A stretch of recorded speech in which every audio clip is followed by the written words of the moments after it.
Hello everyone, welcome to my YouTube channel. This is me Tanu.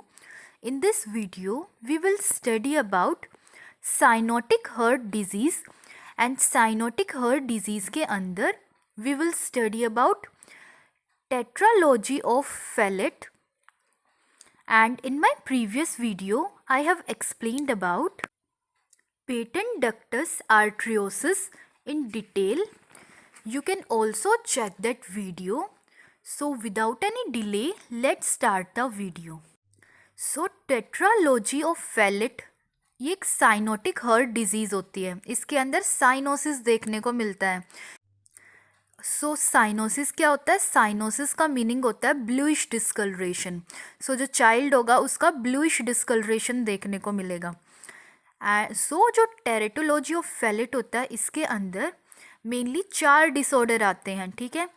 First one is pulmonary stenosis, second one is right ventricular hypertrophy, third one is VST.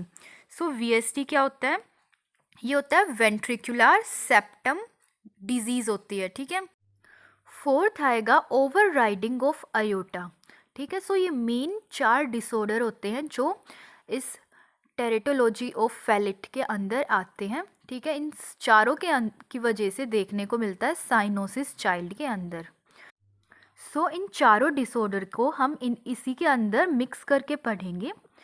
So first देखने को मिलता है pulmonary stenosis. इसके अंदर जो pulmonary artery होती है वो नैरो हो जाती है. ठीक है. नैरो हो जाएगी, कॉन्स्ट्रिक्टेड हो जाती है, जिसकी वजह से जो ब्लड होगा does not enter in pulmonary artery. ठीक है.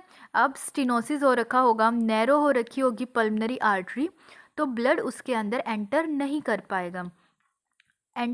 पाएगा पल्मनरी आर्टरी में.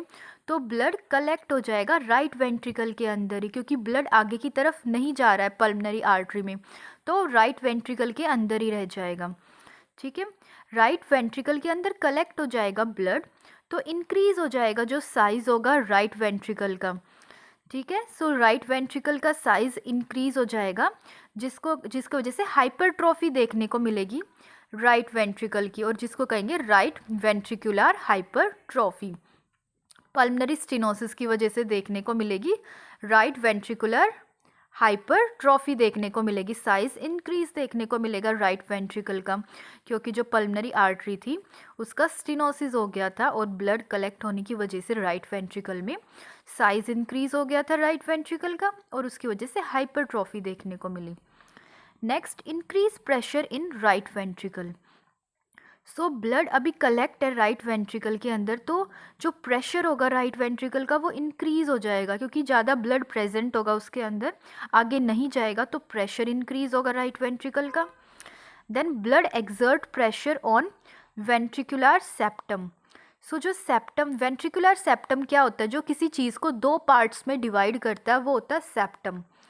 सो जो राइट वेंट्रिकल होता है और लेफ्ट वेंट्रिकल होता है उसके बीच में डिवीज़न फॉर्म करता है ये. ठीक है. उनको डिवाइड करने का काम करता है, उनके बीच में प्रेजेंट होता है ये ventricular septum. So as you can see, जैसे ये राइट वेंट्रिकल हो गया, ये लेफ्ट वेंट्रिकल हो गया, सो इनके बीच में जो ये प्रेजेंट होता है ये सेप्टम होगा, ये वेंट्रिकुलर सेप्टम होगा. तो जो ब्लड होगा वो एक्सर्ट करेगा प्रेशर इस वेंट्रिकुलर सेप्टम के ऊपर. जब ब्लड प्रेशर एक्सर्ट करेगा वेंट्रिकुलर सेप्टम के ऊपर, तो इस वेंट्रिकुलर सेप्टम पर एक ओपनिंग का फॉर्मेशन होगा. ठीक है. ओपनिंग प्रेजेंट हो जाएगी जो वेंट्रिकुलर सेप्टम होगा वहाँ पर. तो इस ओपनिंग के थ्रू क्या होगा? जो ब्लड होगा वो शिफ्ट हो जाएगा राइट वेंट्रिकल से लेफ्ट वेंट्रिकल में. नाउ जो राइट वेंट्रिकल का जो ब्लड था वो तो डीऑक्सीजनेटेड ब्लड है. ठीक है. इम्प्योर ब्लड है. अब राइट वेंट्रिकल का ब्लड लेफ्ट वेंट्रिकल में जाएगा. लेफ्ट वेंट्रिकल के अंदर प्योर ब्लड होता है एंड राइट वेंट्रिकल के अंदर इम्प्योर ब्लड होता है. अब राइट वेंट्रिकल से लेफ्ट वेंट्रिकल की तरफ ब्लड जाएगा जो कि बिल्कुल इम्प्योर है, डीऑक्सीजनेटेड ब्लड जाएगा. ठीक है. तो ऑटोमेटिकली साइनोसिस देखने को मिलेगा. ठीक है. हाइपोक्सिया देखने को मिलेगा. So increase systematic circulation. अब ब्लड जब शिफ्ट होगा राइट वेंट्रिकल से लेफ्ट वेंट्रिकल के अंदर, जब ब्लड का शिफ्ट देखने को मिलेगा, तो इससे क्या होगा? जो सिस्टमेटिक सर्कुलेशन होगी वो इंक्रीज़ हो जाएगी। नाउ सिस्टमेटिक सर्कुलेशन क्या होती है? सिस्टमेटिक सर्कुलेशन लेफ्ट वेंट्रिकल से लेकर जो राइट एट्रियम तक जो सर्कुलेशन होगा ब्लड का, उसको कहेंगे systematic circulation. And pulmonary circulation होती है राइट वेंट्रिकल से लेकर लेफ्ट एट्रियम तक। सो बट इसके अंदर तो सिस्टमेटिक सर्कुलेशन इंक्रीज होगी, ठीक है, क्योंकि जो ब्लड शिफ्ट होगा राइट वेंट्रिकल से लेफ्ट वेंट्रिकल में। नाउ डीऑक्सीजनेटेड ब्लड शिफ्ट होगा, सिस्टमेटिक सर्कुलेशन इंक्रीज होगी, तो जो पल्मनरी सर्कुलेशन होगी वो डिक्रीज हो जाएगी, ठीक है। डीऑक्सीजनेटेड ब्लड शिफ्ट होने की वजह से लेफ्ट वेंट्रिकल में साइनोसिस देखने को मिलेगा, ठीक है। सो साइनोसिस देखने को मिलेगा। But some blood present below the aorta, but जो कुछ ब्लड होता है वो आयोटा के नीचे भी प्रेजेंट होता है, ठीक है। आयोटा के नीचे प्रेजेंट होता है कुछ blood, exert pressure and slightly change position of iota. जो ये ब्लड प्रेजेंट होगा आयोटा के नीचे, ये क्या करेगा, ये एक्सर्ट करेगा प्रेशर आयोटा पर, जिसकी वजह से जो आयोटा की जो पोजीशन होगी वो स्लाइटली चेंज हो जाएगी, ठीक है। एंड देन इसको कहेंगे हम ओवर राइडिंग ऑफ आयोटा। सो इसी के अंदर हमने इन 4 डिसऑर्डर को पढ़ा है। जो टेरेटोलॉजी ऑफ फैलेट था, जिसके अंदर हमने पल्मनरी स्टेनोसिस को पढ़ लिया, कैसे फिर उसके बाद राइट वेंट्रिकल की हाइपरट्रॉफी हो रही है, देन उसके बाद ब्लड इकट्ठा होने की वजह से राइट वेंट्रिकल के अंदर कैसे सेप्टम के थ्रू ओपनिंग का फॉर्मेशन हो रहा है, फिर कैसे जो डीऑक्सीजनेटेड ब्लड था वो उस ओपनिंग के थ्रू लेफ्ट वेंट्रिकल में जा रहा है, ठीक है। एंड लेफ्ट वेंट्रिकल में ऑक्सीजनेटेड ब्लड होता है, ठीक है। एंड देन कैसे ओवरराइडिंग ऑफ आयोटा देखने को मिलेगा, जो कुछ ब्लड प्रेजेंट होता है आयोटा के नीचे प्रेजेंट होगा, वो कैसे प्रेशर एक्सर्ट करेगा इसके अंदर, आयोटा के ऊपर करेगा प्रेशर एक्सर्ट, जिसकी वजह से ओवरराइडिंग देखने को मिलेगी आयोटा की। सो ये अभी हमने ये 4 डिसऑर्डर पढ़े हैं जो कि टेट्रालॉजी ऑफ फैलेट के अंदर आते हैं। And next we will study about sign and symptom of tetralogy of Fallot. So tetralogy of Fallot के अंदर सबसे पहले इनिशियल पीरियड के अंदर कौन कौन से साइन एंड सिम्टम देखने को मिलते हैं। सो इसके अंदर देखने को मिलेगा tet spell, cyanotic spell and blue spell भी कह सकते हैं। साइनोटिक स्पेल को ब्लू स्पेल हो सकता है या इसको टेट स्पेल कह सकते हैं। सो इसमें क्या होगा, when baby feeding and crying, जब जो न्यूबॉर्न होगा वो फीड करेगा, ठीक है, मिल्क का कंजप्शन कर रहा होगा, ठीक है, एंड क्राई कर रहा होगा, तो इससे क्या होगा, इंक्रीज हो जाती है ऑक्सीजन डिमांड बेबी के अंदर। जब बेबी कोई भी एक्टिविटी परफॉर्म करेगा, एक्टिविटी जो बेबी के अंदर जो देखने को मिलेगी, जैसे क्राई करेगा, जब फीडिंग करेगा, तो उसकी वजह से जो ऑक्सीजन डिमांड होती है चाइल्ड की वो इंक्रीज़ हो जाती है।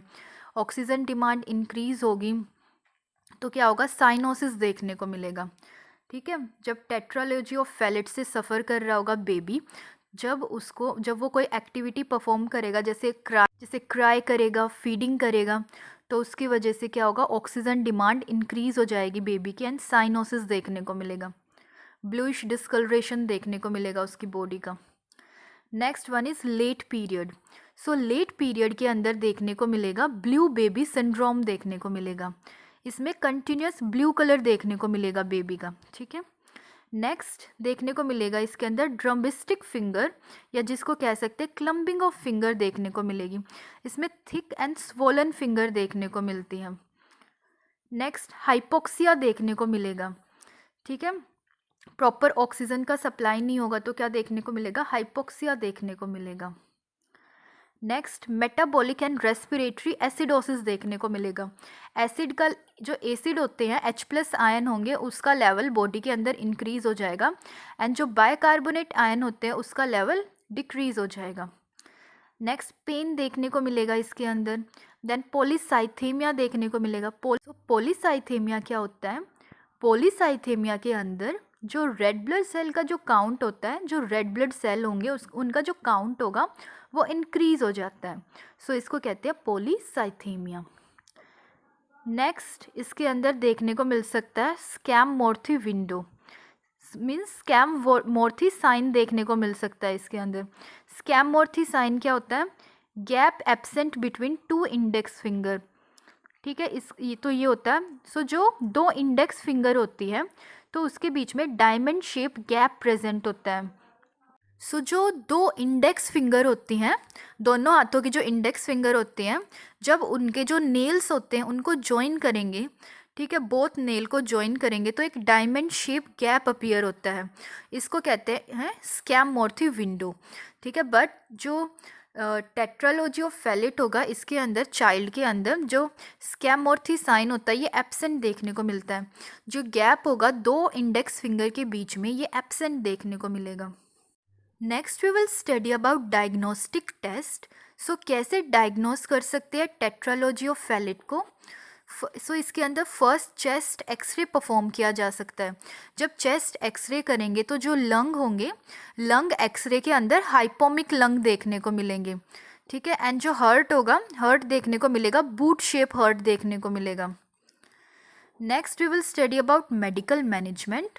सो मेडिकल मैनेजमेंट में इसमें नी चेस्ट पोजीशन प्रोवाइड करनी है। ठीक है। नी चेस्ट पोजीशन इस डिसऑर्डर के अंदर प्रोवाइड करनी होती है। नी चेस्ट पोजीशन से क्या होगा, जो ऑक्सीजन की डिमांड होगी वो डिक्रीज हो जाएगी। नेक्स्ट ऑक्सीजन थेरेपी प्रोवाइड करनी है। मोस्ट कॉमन मेथड जो यूज़ किया जाता है चाइल्ड के अंदर वो होता है ऑक्सीजन हुड मेथड। जो ऑक्सीजन हुड मेथड होता है इसका यूज़ किया जाता है। थर्ड, मॉर्फिन दी जा सकती है। मॉर्फिन रिड्यूस करेगी पेन को। Next one is increase IV fluid. So IV fluid को इंक्रीज कर देना है ताकि जो हीमोडाइल्यूशन हो वो मेंटेन हो सके। Next we will study about surgery. So क्या क्या सर्जरी की जा सकती है। सो इसके अंदर 2 टाइप से की जा सकती है surgery. First one is curative surgery and second one is palliative surgery. So जो क्यूरेटिव सर्जरी होगी इसके अंदर एक्चुअल प्रॉब्लम को ट्रीट किया जाता है। ठीक है। बट जो पैलेटिव सर्जरी होती है इसके अंदर ये की जाती है ताकि जो साइन एंड सिम्टम है उनको डिक्रीज़ किया जा सके। सो क्यूरेटिव सर्जरी के अंदर पल्मनरी वॉल्वोटमी परफॉर्म की जाती है। ठीक है। इसके अंदर क्या आएगा, decrease diameter of pulmonary valve by surgery. So pulmonary valvotomy के अंदर जो डायमीटर होता है पल्मनरी वॉल्व का उसको इंक्रीज़ किया जाता है ताकि स्टेनोसिस ना हो पल्मनरी आर्टरी का और ब्लड अच्छे से आगे की तरफ फ्लो हो सके। नेक्स्ट जो पैलिएटिव सर्जरी होती है इसमें मेनली साइन एंड सिम्टम को डिक्रीज़ करने के ऊपर फोकस किया जाता है। If delay curative surgery then perform palliative surgery. अगर डिले होता है क्यूरेटिव सर्जरी परफॉर्म करने में कभी भी तो उसकी जगह पैलेटिव सर्जरी परफॉर्म की जा सकती है। इसके अंदर मेनली शंटिंग की जाती है। ठीक है। ये मेनली साइन एंड सिम्टम को डिक्रीज़ करने के लिए की जाती है। शंटिंग परफॉर्म की जाएगी एंड इसका पर्पस होता है मेनली पल्मनरी सर्कुलेशन को इंक्रीज़ करना। So mainly 4 types of shunting की जाती है। First is Sano shunt. So ये मोस्ट कॉमन शंट होता है। इसके अंदर राइट वेंट्रिकल को कनेक्ट कर दिया जाता है पल्मनरी आर्टरी के साथ। ठीक है। फिर राइट वेंट्रिकल का जो ब्लड होगा वो जाएगा कहाँ, पल्मनरी आर्टरी में। Second one is ascending aorta connect with pulmonary artery. Second होता है Waterston shunt. So Waterston shunt जो होता है इसमें जो असेंडिंग अयोटा होता है इसको कनेक्ट कर दिया जाता है पल्मनरी आर्टरी के साथ। देन पल्मनरी आर्टरी से डायरेक्टली जो ब्लड होगा वो जाएगा असेंडिंग अयोटा के अंदर। Next one is descending aorta connect with pulmonary artery. So ये पोर्ट शंट होता है। जो पोर्ट शंट होता है इसमें डिसेंडिंग अयोटा को कनेक्ट कर दिया जाता है पल्मनरी आर्टरी के साथ। देन जो पल्मनरी आर्टरी का जो ब्लड होता है डायरेक्ट वो फ्लो करता है डिसेंडिंग अयोटा के अंदर। लास्ट जो शंट होता है वो होता है लेफ्ट सब क्लेवियन artery connect with pulmonary artery. इसमें जो लेफ्ट सब क्लेवियन आर्टरी होती है उसको पल्मनरी आर्टरी से कनेक्ट कर दिया जाता है। ठीक है। इसको कहते हैं ब्लालोक टॉशिंग शंट। ये बीटी शंट भी कह सकते हैं, इसको कहते हैं Blalock Taussig shunt. So guys in our next video we will study about tricuspid atresia या जिसको एप्स्टीन एनोमली के नाम से भी जाना जाता है। And that's it for today. Thank you for watching my video. If you really liked my video, then don't forget to like and subscribe to my channel, and also hit the bell icon to get notification of my next video.